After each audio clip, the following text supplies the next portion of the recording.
Okay, we have health there. That's something we all can relate to. Someone's written on chat infrastructure, very interesting. Water technology, waste, own our own waste. Okay, that's a nice slogan to remember. Water conservation. Oh, water is really coming up there. Interesting. Energy, transportation and the automotive industry. That's probably my favorite. Very, very true. Um, Air conditioning,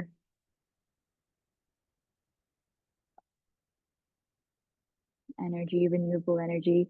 Okay, things that, the three speakers we have today are experts on. So I think they'll speak to most of these opportunities, and it will be interesting to get their perspective. So I'm just gonna get into going now into Dr. Farida's slides, so we can hear it from her herself about the different GCC frameworks and the prioritizations in the region for sustainability. Over to you, Dr. Farida.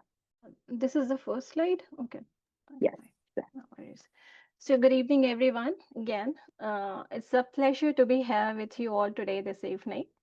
So, our discussion today is around sustainability, strategy, and innovations in the GCC.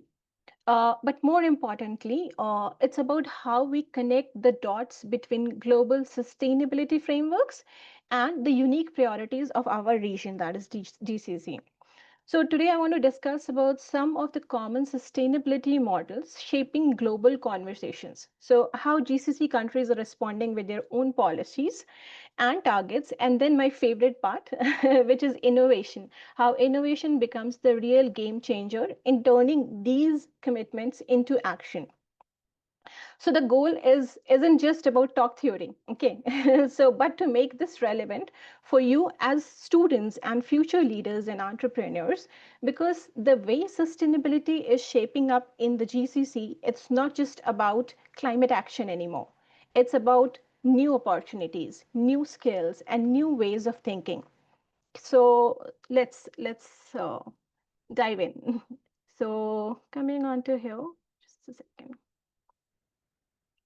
This is the slide, yeah.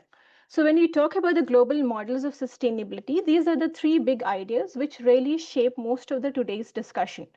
So the first one is the triple bottom line, and it is a simple but very powerful shift. Instead of only asking how much profit did a company make, we also ask now what impact did it have on people and the planet.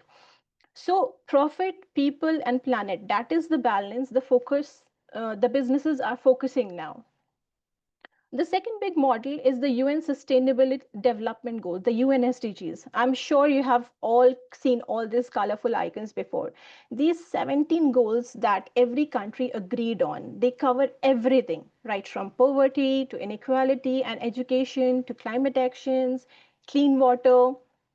So think of them, these are like the global checklist for a better world. And then we have one more that is very relevant and important, and that is the circular economy. The traditionally we have a take, make, and throwaway model. So the circular approach says let's design products and systems in such a way that the things can be reused, they can be recycled, and can be looped back into the economy instead of ending up in the waste. So what does this three frameworks do together? So they give us a language.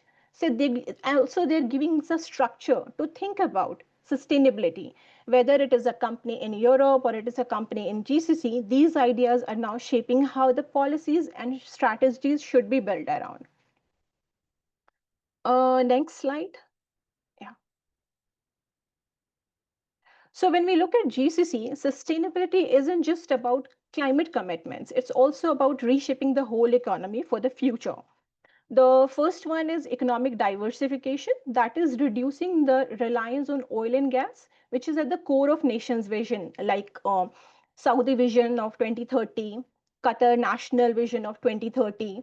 And that's why we see a massive investment in these industries and in the clean technologies.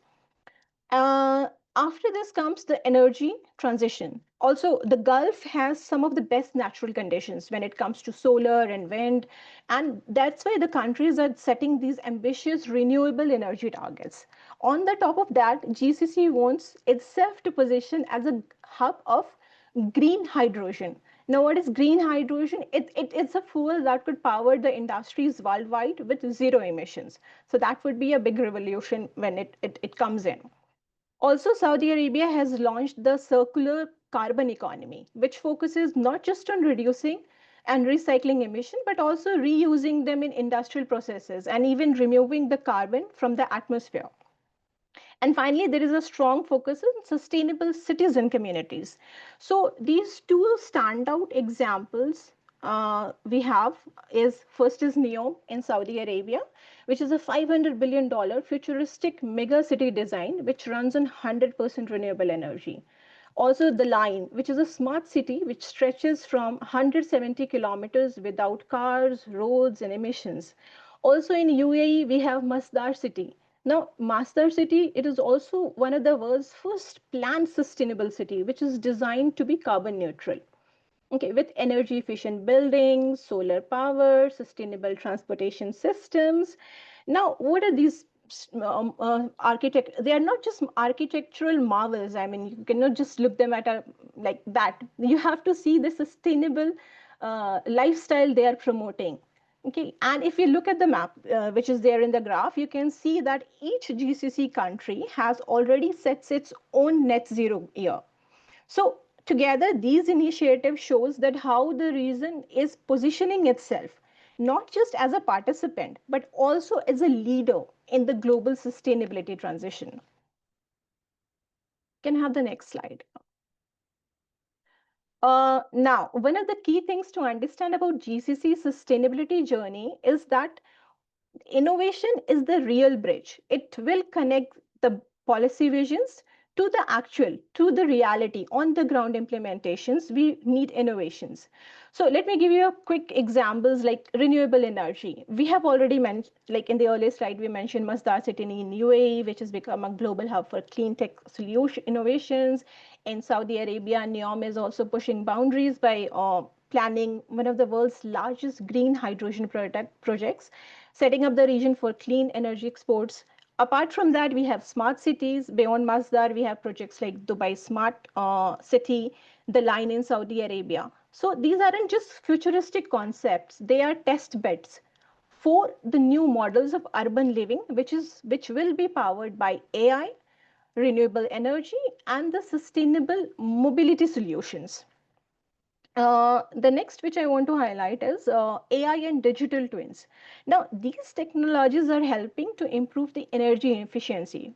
For example, the digital twin technology, it allows us to stimulate how the entire city or industry consumes energy. So we can optimize the systems before they are even built. The other initiative that I want to highlight is the CCUS. Now, despite all the push towards renewable, GCC still heavily relies on oil and gas. So in this situation, CCUS is very critical and important. It allows emissions from the traditional sectors to be captured, and then it can either be reused, for example, in enhancing the oil recovery, or it can be stored underground. So this entire process, it helps you in decarbonization. Uh, Next is water and green technology. So given the region's scarcity of water, innovation is very critical and important here. From advanced desalination processes powered by renewable energy, then to green building designs that reduces cooling demand, we can see a lot of practical solutions that align with the local environmental needs. So if policies like Vision 2030 gives us the direction that we have to move in this particular direction, we have to decarbonize, it is only innovation that provides that tool and which can speed up those ambitious goals. Last slide. So as we bring everything together, one thing actually becomes clear, that GCC has the potential to position itself as true climate innovation hub. Because this region is already showing the world that sustainability is not just about adopting frameworks, but adopting them to local realities. Now, whether it is renewable energy in deserts or building smart cities designed for extreme climates, we are all doing it. So success in this journey comes through combining all these three forces, which is your ESG framework, which provides structure and accountability. Regional priorities such as economic diversification, energy transition, and most importantly, innovation such as the AI, which turns the vision into reality. So, looking ahead, I would say sustainability in GCC is not just about compliance alone, it's about competitive advantage. It is also about creating new industries, it's about exporting clean technologies and leading the global conversations on the climate solutions. So, Perfect. so Thank you so, so much, Dr. Farida. I think you set the tone perfectly. I think it's nice that we know what frameworks we should keep in mind, and then how we can sort of contextualize them to the GCC, a region that we all care deeply about, right? And building on what you said, I would like to now go into Mr. Mohammed's section, right, which is all about innovating and using technology to propel these sustainability goals, right? Before I ask Mr. Mohammed to share his slides, I just want to get it going by, again, asking the audience to interact with us a little bit. The question this time is, if you could solve only one sustainability challenge with technology, which one would it be? We have food waste, water scarcity, clean energy, transportation, plastic and waste pollution, and climate resilience and disaster management. Obviously, these are more relevant to some regions, but I really want you to think what you'd use technology to solve.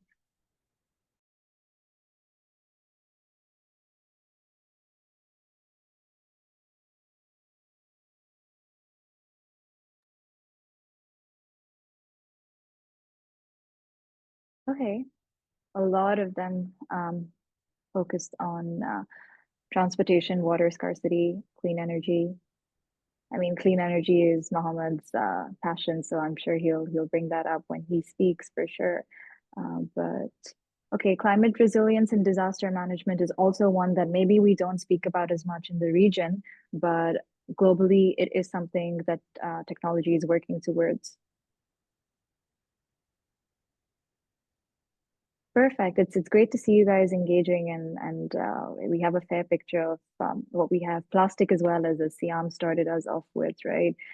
We use a lot of plastic. Perfect. Okay, we're just gonna go into Muhammad's slides now. So if you'd like to get kick it off, yeah. Thank you. Thank you, Shimran, and thank you, Dr. Farida. It was a great speech about sustainability. Good evening, everyone. I'm Mohammed Alkhaldi, founder and CEO of Eat Energy. A few years ago, I was in your seat, full of dreams, full of questions, and honestly, a little lost. Here's the one insight that changed everything for me. So, technology without sustainability is just expensive complexity. Sustainability without technology is just good intentions. That's what I learned through the way. So this isn't about ESG reports, and this is about how tech plus sustainability is the coolest, most profitable revolution of your lifetime. Not theory, not hype, just reality. Next slide. So when I started, I thought sustainability was an extra. I was wrong. So it's the core of what's scaling now. Three truths that I learned. First, everyone asks, is it sustainable? Customers, investors, even employers. If you don't have an answer, you're out.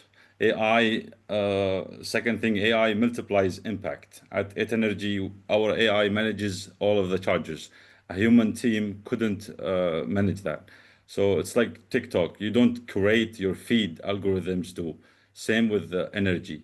So, and the third one is the hottest jobs are here now. It's mostly about renewable, like Tesla, renewable energy firms, and green startups. They're hiring like crazy because of profit and planet finally align. So your edge, you've got AI in your pocket, ChatGPT, design tools, coding copilots. But if you are just using them to pass exams or scroll reels, you're wasting your superpower. AI should give you more time to innovate, not more time to scroll on TikTok. And slide 3. So if we zoom out, the GCC is betting its future on sustainability. UAE, 50% renewable energy by 2030. Saudi is also moving to 30% EV adoption. Over 100 smart cities are planned, $200 billion in sustainability by 2030. This isn't charity, this is definitely an investment. So, but here's the missing piece. You guys, the students, the innovators who can fuse tech with creativity to make this vision real. Next slide. So let me bring it home. A few years ago in Riyadh, I tried charging a friend's EV car, and the charger actually was broken, and the app was crashing, and we waited longer than our shawarma delivery because actually we ordered shawarma at the scene. So I say if your charger takes longer than your shawarma order, it's not sustainable. So that frustration became Eat Energy. Today, we have a lot of charger stations deployed across Saudi and Europe, and soon the UAE. So we saved around 12,000 tons of CO2 in 1 year, around 200,000 trees. So, but the breakthrough wasn't just building station, it was making them smarter. AI predicts demand, smart grids balance the electricity, downtime cut by like 85%. So sustainability works when it's easier, smarter, and cooler than the old way. Next slide. And now it's about you guys. If you could solve one problem with tech plus sustainability, what would it be? Food waste, water scarcity, clean energy, transport. So you think about that, and the roadmap. I wish that I knew younger. You know, you don't have to start big. Start small. One prototype, one test, 10 users. Connect with like Dubai Future Accelerators. Find mentors. Join communities. Iterate, launch fast, fail fast, learn fast. And this is something very important that I learned throughout my projects and the things I was building. I was just wanting to have the perfect thing, and it was probably not, there's no demand for it. So instead of trying to build the perfect product, try to build anything, test it with your friends, test it around the area you have. Even if it's bad, just launch and see how the world reacts to it. When I started, I had no funding and no AI, just an idea. You guys, you have AI in your pocket, billions invested around you, and a region that is hungry for solutions. So, no excuses, guys. Get up, build something real, and you're not just students, you are builders of the future. Don't build tech companies that happen to be sustainable. Build sustainability companies that happen to use tech. The future isn't something that happened to you. The future is something that you guys build.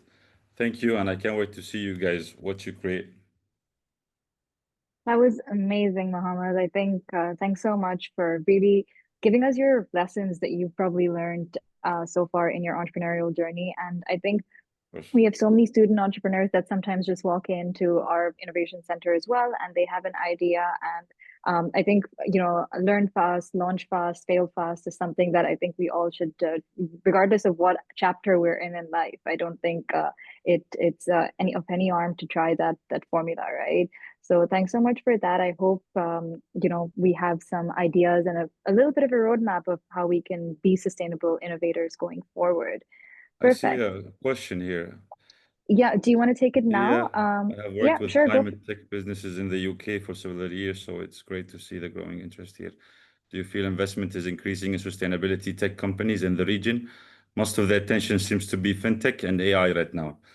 That's absolutely true. True. Like I see a lot of fintech, but investment in sustainability tech companies, indeed, there is a noticeable increase in investment in sustainability tech companies, and that is trend is becoming more global. Investors are increasingly recognizing the potential of these companies, not only for their environmental impact, but also for their financial returns. As more governments and organization prioritize sustainability, there is a growing pool of capital dedicated to green technology initiatives. This includes everything from clean energy solutions and smart infrastructure to sustainable agriculture and waste reduction technologies. So, for sure, especially in the region in UAE and Saudi, maybe you are reaching in the wrong direction, but the growing demand for such solutions are increasing crazy. And especially, I mean, where I come from in Saudi, I've seen, the giga projects they're building now.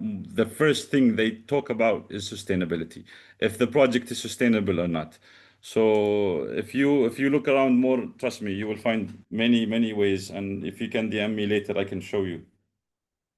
Amazing. Thanks for that. And yeah, I think Cynthia, a very important question. There's an entire section of impact investing that works on different principles as compared to conventional investing, right? So I think that's a big trend that's growing. Slow investing, impact investing. There are ESG funds as well in the UAE that are popping out of DIFC that we can keep an eye on. So Yes. interesting for sure. We'll talk about a little bit more about investing profit and how we club that in with purpose in Siyyam section that I'd like to introduce now about social entrepreneurship. And just to get us going, same sort of structure. What do you guys think of when it comes to social entrepreneurship? What's the first mind or phrase? What's the first word or phrase that comes to your mind? I'm actually excited for this one. The answers from the audience. Yeah, I hope we get to see some answers. It's a tough one. A lot of people have different perspectives when it comes to social entrepreneurship, so it'd be interesting.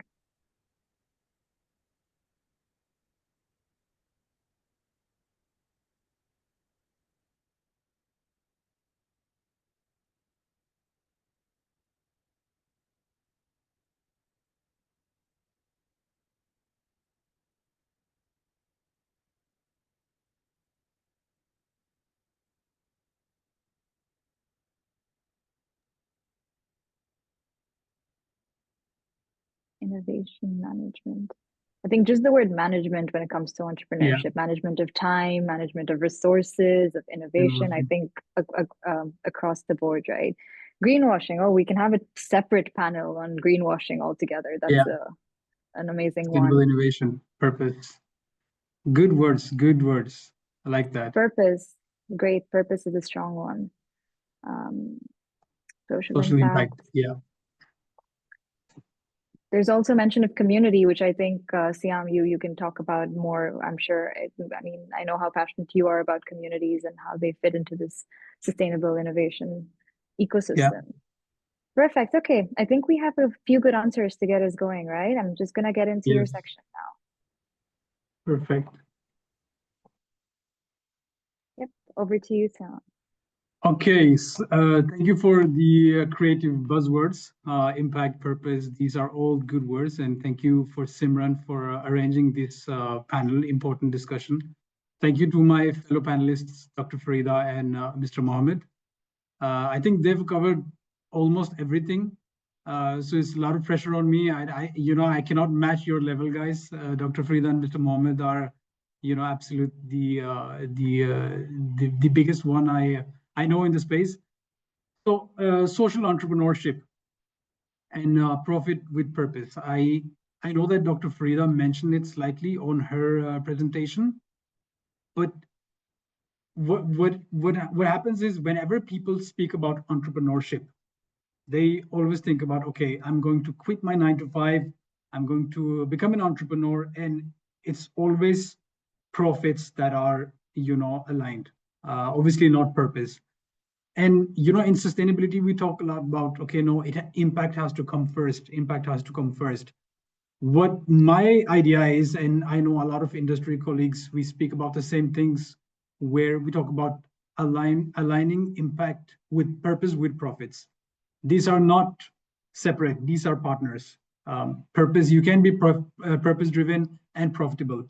In fact, to be purpose driven and have a high impact, and if you really want to scale your impact, the bigger you want to scale, the more capital you require. And I know Mr. Mohammed spoke about capital being flown into sustainable projects. There's a big word for that, actually, which is called sustainable finance. And it's heavily used in the banking industry. You see banks like JP Morgan, Chase, you see a lot of big banks, First Abu Dhabi Bank, you see a lot of them investing in green projects. In fact, last year, and I think maybe someone can correct me if I'm wrong, but more than 60% of the overall banking funding in the UAE, more than 60% went to sustainable projects. I mean, this could be fintech projects, this could also be AI project, but the data centers that are running all these startups, fintech and AI startups, this needs sustainability, right? These carbon emission driven by these data centers, the supply chain, these needs to be offsets, right? So a lot of money is being invested in AI and tech, but the back end of it is that they're being invested into their sustainability. So my idea is impact-led companies build stronger trust, resilience, and long-term growth. What do I mean by that? Companies that focuses on ESG, they focus on, let's just talk about ESG, environmental, social, and governance, right? We've heard it all the time. What is it exactly? Companies that focuses on ESG, they focus on risk management, they focus on not harming the communities they do business around. For example, if a global company has a supply chain with a lot of child labor, with a lot of communities that are involved, if they don't look after these communities, then they're going to have investor pressure. And investor these days, a lot of investors, they take account for sustainability before the financial terms, before the financial aspects of the company. Next slide, please. Okay.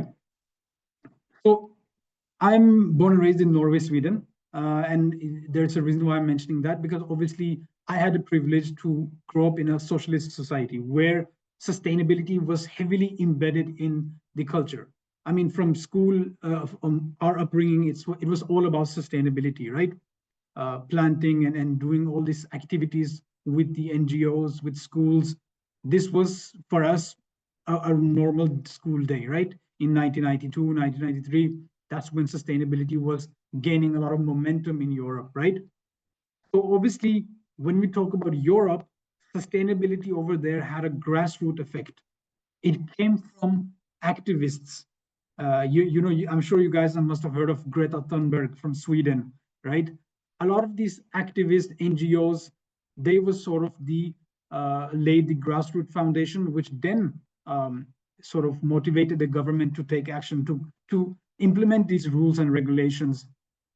But if you see now Europe versus UAE, in the UAE, the vision is led by the government, the leaders of this country, right? With things like net zero 2050, the federal decree law.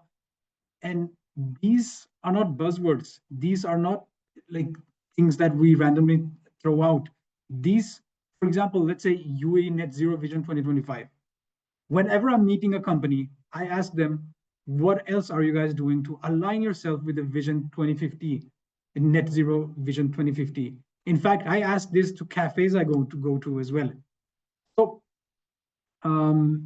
there's obviously massive opportunity for students.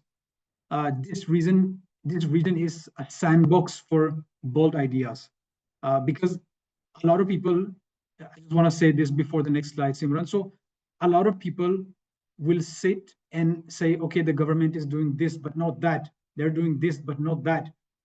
My idea is, okay, if the government is doing something in sustainability, then that's a good sign. That means it's room for you to come in and be a part of that ecosystem. Come in and innovate, as Mr. Mohammed said. As students, as business-minded people, come in and build startups. Don't worry about the tools. The tools you'll gather, right? How to code, how to use ChatGPT. Start with the vision, and then everything else will just fall in place as you go. And I'm 100% positive about that, because me and Mr. Mohammed, and we all have walked that path. We have came into this region with sustainability in mind, and we just started walking before no one was walking this route. Next slide, please. Yeah. Sustainability is a team sport. Not me, not Mr. Mohammed, not Dr. Farida. We cannot solve anything by ourselves. This whole story about Rambo being a lonely wolf, being a soldier, a one-man army, this is all, excuse my language, this is all BS. You need to align yourself with companions that has same vision as you, that are motivated to have an impact, right? Have an impact.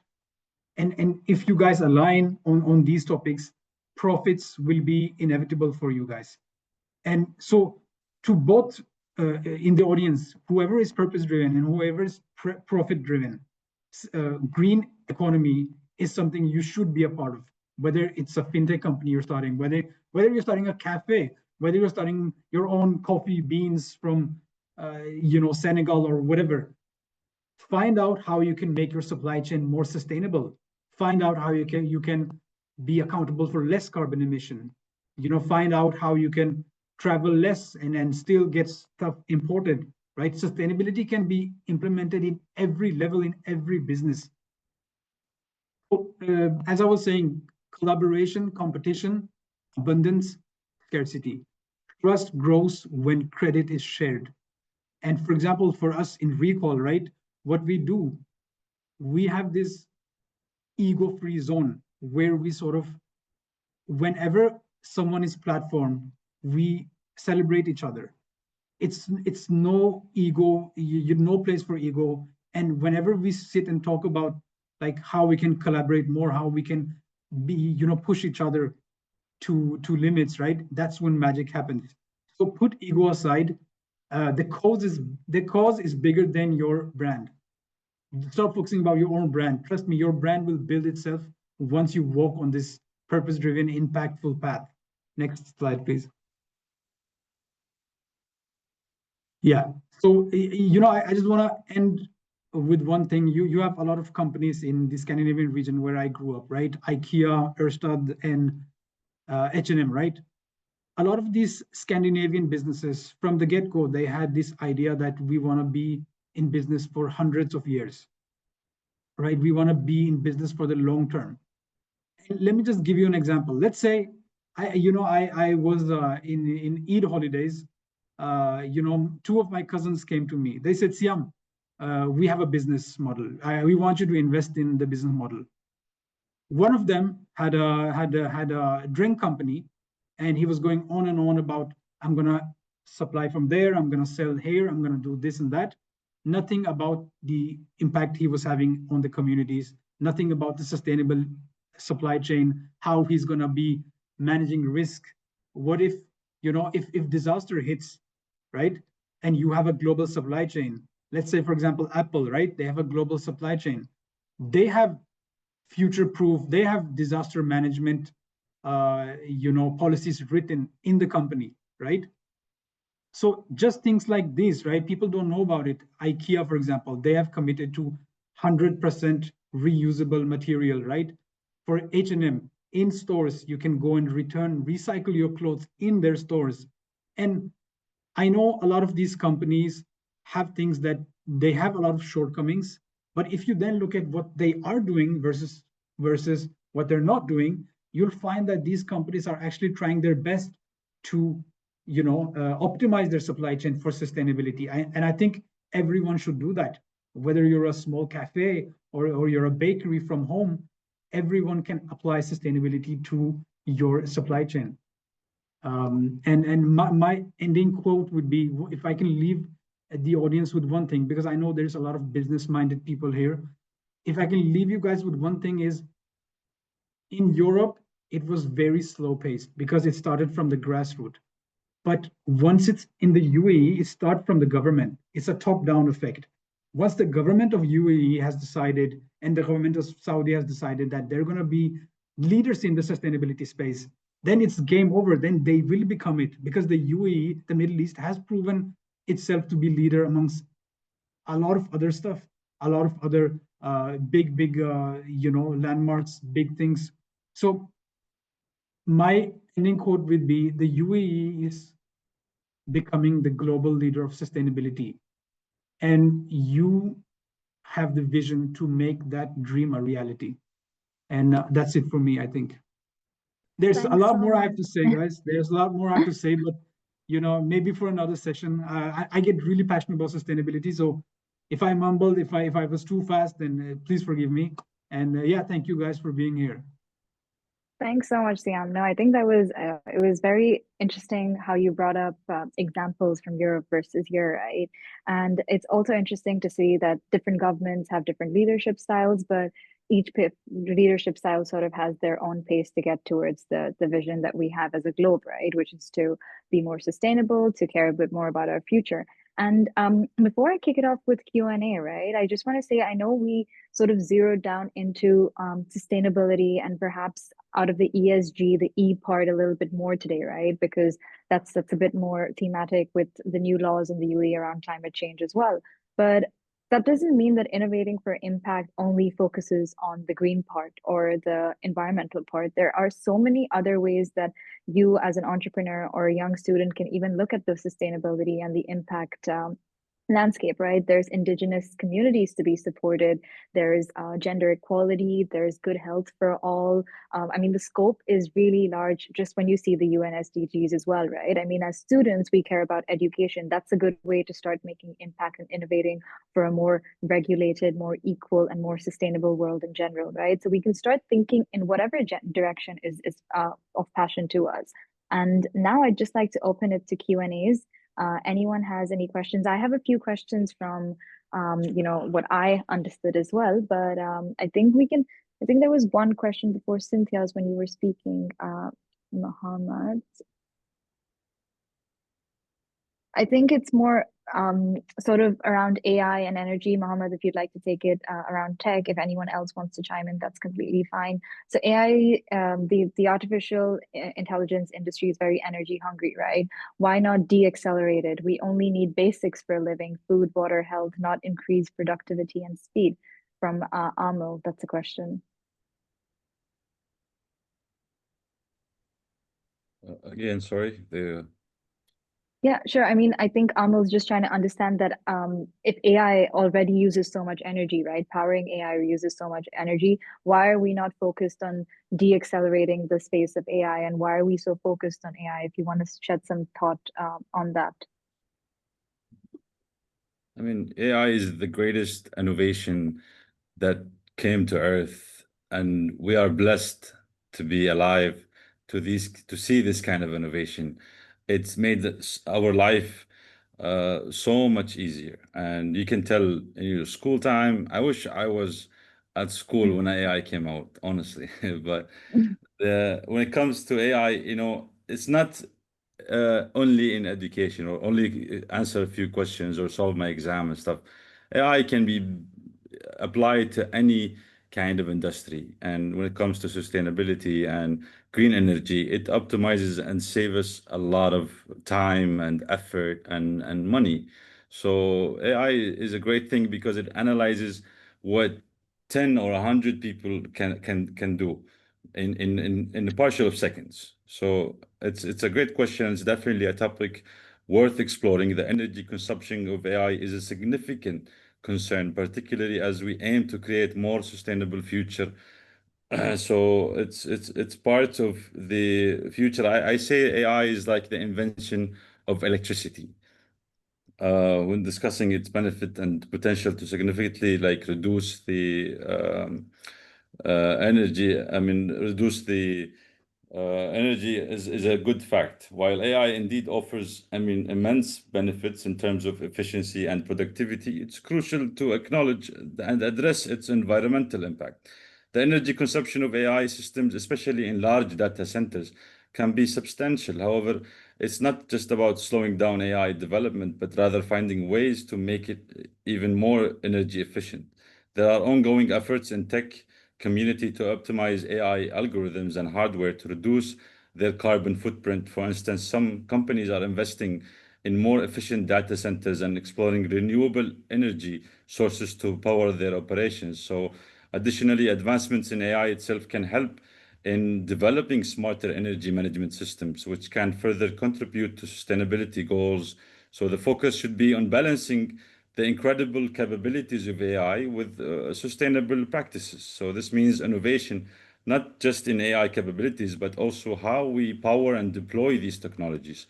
It's about finding that sweet spot where technology and environmental responsibility meet. Perfect. No, I think that that's exactly it. And I mean, just to add to that, I think it's also what you use AI for, right?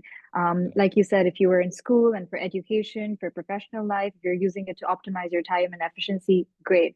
But I think we sometimes use it a bit too much for our entertainment and do all these Studio Ghibli trends, and then we, Yeah. it's about the use cases that we use it for. There's no harm having a good time, but I think we need to be a little bit more mindful and conscious in our consumption of any technology, any capitalistic tool in general. Thanks, Mohammed. Very, Sure. very insightful. I think we'll go to, I know, Burhan, you had your hand up, but I just want to take Javeria's question before that, which is to Dr. Farida. And she asks, from what we've seen, GCC countries are making big moves in renewable energy and smart cities. But for students sitting here today, it can feel like these are very big picture projects. Very true. So my question is, where do you see the opportunities for young people and future professionals to actually contribute to the sustainability journey in the region, Dr. Farida? Thank you. Thank you for this very interesting question. And yeah, that's a very right question. I'm expecting it is coming from a student only. So, yeah. So, as I mentioned in my presentation also, that this is about a lot of opportunities that GCC is creating. Like, you can see that I mean, the opportunities aren't just limited in the government projects. I mean, it is government top-down approach, but it is not just limited to the government projects. Now, you can think of it in a way that climate action in the GCC isn't just limited to engineers or policymakers. It is going to need everybody: communicators, designers, innovators, and entrepreneurs too. So if you're passionate about sustainability, there is definitely a space for you to plug in. I mean, whether through internship, research, or even creating your own solution. I mean, government in GCC is very looking forward to innovative ideas. So if you're creative and you're willing to experiment, I mean, you can be a part of shaping the region's sustainability story. I mean, the future is and will be written by your generation. Please. I love that. I love that call to action. I hope the future generation really acts. Yeah, it We depends on them. collectively act upon it for sure. Thanks, Dr. Farida. Burhan, you raised your hand. Was that for a question? If you want to unmute yourself and ask the question, turn on your camera, whatever you're comfortable with, or drop it there, that's fine as well. Great, thank you so much. So my question is first to Siyyam Malik. Yes, As you sir. said that World Bank has given this funded some projects in UAE. What is the taxonomy that UAE is using at this moment? Actually, at this moment, if we see, we have only two taxonomies, that is EU taxonomy and the Chinese taxonomy. What is the regional taxonomy that UAE is using to tell that this project that is funded is sustainable and it falls under the sustainable finance? So I'm not a huge expert on sustainable finance. I just like to, touch upon a little bit of these things. I know that for fact that when I speak to a lot of the auditors from KPMG, from EY, I know that the companies that are getting financed by it are either companies that are heavy on ESG, where they have disclosed their carbon emissions, scope 1, scope 2, scope 3 emissions, which is the supply chain emissions. What that does is, not only have they now reported the carbon emissions, but it's also been assured by auditors in KPMG, EY, right? And what I'm sure you know what assurance is, right? Assurance Yeah. is basically where the auditors come in and they fact check everything that the company has stated on their ESG public ESG report, right? And sometimes these auditors, they go nitty and gritty. Not sometimes, actually, all the time they go nitty and gritty. For example, right? I know for one case, I'm not going to name companies or names. I network a lot with sustainability professionals in the ESG sector in Big Four, and one of the ladies was telling me that they had to sort of have Google image of a company's supply chain, right? Just to assure that part of their emission statement, right?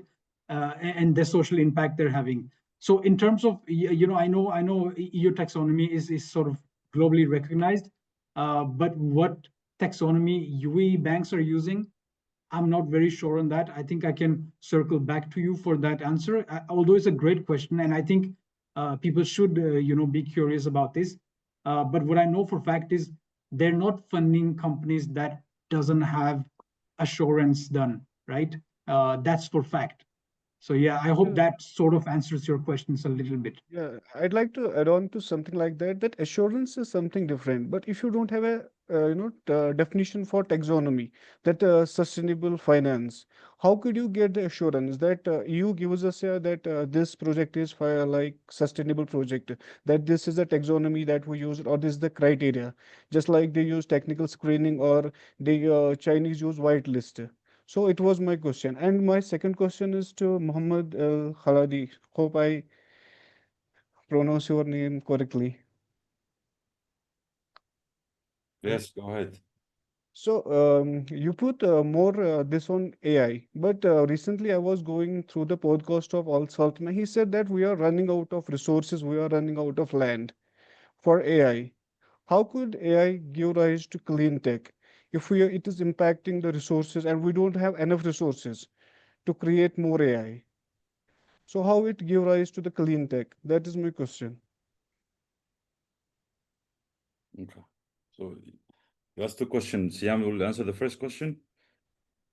If you could go on with the question again. Pardon? Okay, Didn't so get the you. question is, Saltman clearly said that we are running off land resources to create more AI. And we Oh, said yeah. that AI will give rise to more clean tech. Yes, yes. So, It's an interesting point. Sorry, I thought you were asking two questions. So Yeah. Its potential resources constraints impacting, AI development. While it's true that AI technology can be resource intensive, there's also significant push within the industry to develop more efficient AI systems. If you know that the UAE is using nuclear to power these, the nuclear power can, in fact, save a lot of energy when if we use it to power these AI system. This includes also optimizing algorithms to require less computational power. The compute power is so much. So when we use AI to and algorithms to have less computational power, exploring alternatives, materials, and methods for building hardware, AI can actually play a crucial role in advanced clean energy. For instance, AI can optimize energy usage in various sectors, improve renewable energy generation efficiency, and even aid in carbon footprint reduction by analyzing and optimizing supply chains. Moreover, AI-driven simulations can help in designing better energy systems and in managing resources more efficiently. So ultimately, reducing wastage. In terms of land and physical resources, AI doesn't necessarily need vast, expensive expanses of land like some traditional industries. Instead, the focus is on data centers, which are increasingly being built with sustainability in mind, using renewable energy sources and more efficient cooling systems. So while resources concerns are valid, but the potential of AI contribute to clean tech and sustainability is way significant, and the industry is actively working on solutions to minimize its environmental impact. thank you Thanks. so Thanks much. so much, Mohammed. Thank you so And much. Burhan, just to speak to your taxonomy question as well, I mean, Siam Yeah. already touched upon it, but I think there's a website called Green Yeah. Central Banking or Green Central Building, one of them. Yeah. I Actually, forget. So, I want to do, if I'm allowed, Simran, to circle back to it, because I think yeah, it's important that we address these things, and thank you for Burhan to sort of highlight it. And as for, I'm searching here, and obviously sort of to refresh my knowledge as well, right? For the UAE taxonomy, it's being finalized when it's central yeah, bank, ESCA, ADGM, DEFZA, right? These are key ministries has set clear guidelines under, these work streams. So it's sort of not finalized out there, but yeah, doing in terms of use, what they're doing is companies that are, funds being allocated in Abu Dhabi global markets can align with other established taxonomies. yeah, I don't know the financial regulations. I think it's called FSRA or something. So you know, that's sort of the UAE standpoint on this.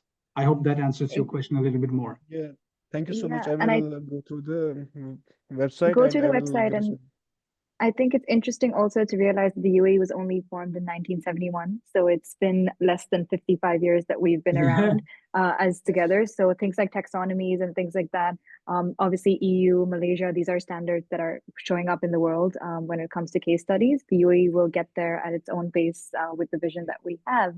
Perfect, Burhan. Thanks so much. I But think we have time but for this is one just last. Sorry, just one key add. Just but it's good. You know, it's good that, you know, someone like Burhan is in here. You know, asking these questions. 100%. You know, we need people like that. So amazing. and it Yeah, is for happy sure. that UAE can become a global exemplar for this thing. Actually, yesterday I made a comment on Farida Jalal's this thing that UAE has shown inspired the world. But if they adopt such things, it can be in Saudi. These are the countries that can be the global exemplar for the sustainability and clean tech. They have the Yeah. potential they have shown to the world. Amazing. And that's exactly what I said, you know, because although people are saying because of the Trump administration, I don't want to go political, but if sustainability or regulations has pulled back in other regions, that gives UAE the room to come and shine, you know, the light and become the leader and take the throne. So that's why, you know, Yes. I'm excited that we're in this region. So yeah, happy to be here and answer your questions, man. Thank you so much, all. Thank you so much. Amazing. I know there were a few questions. Nicola, I know you're always joining and you're so encouraging, and even to us, but I think we're running out of time. So I hope you can connect with Siyyam, Mohammed, Dr. Farida on LinkedIn. I'm sure they'll be happy to take your questions, or if they're up for a chat and if they'd like to give some time to any budding entrepreneurs, students, it would be amazing. But thanks so much for tuning in, guys. Please do scan the QR code. We do have about maybe 2 or 3 more signal sessions for this summer, and all of them will be posted in our WhatsApp community. Thanks so much, Dr. Farida, Mohammed, Siyyam, for taking the time out. I hope you have a great weekend ahead, and enjoy the last bits of summer here in the UAE. Thank you so Amazing. much. Thank you so much. Thank you, And thank you. I Simran. think Thank you, Thank you, everyone. everyone. thank you, Yeah. Simran, and thank you, Cynthia, as well. Cynthia was also saying thank you. Mhm. Thank you so much for the audience. And yeah, the next generation, you know, we can only do so much, you know, before you guys have to come and take over and be more creative, find the solutions for carbon capture, carbon, anything, right? EV charging, everything. So get out there and don't worry about the money. The money will come. The you know, the road will create itself. 100%. Amazing. Thanks so much. You guys have a great Okay. evening. Take care. Bye bye. Yeah, thank you. Thank Bye you. bye. Bye.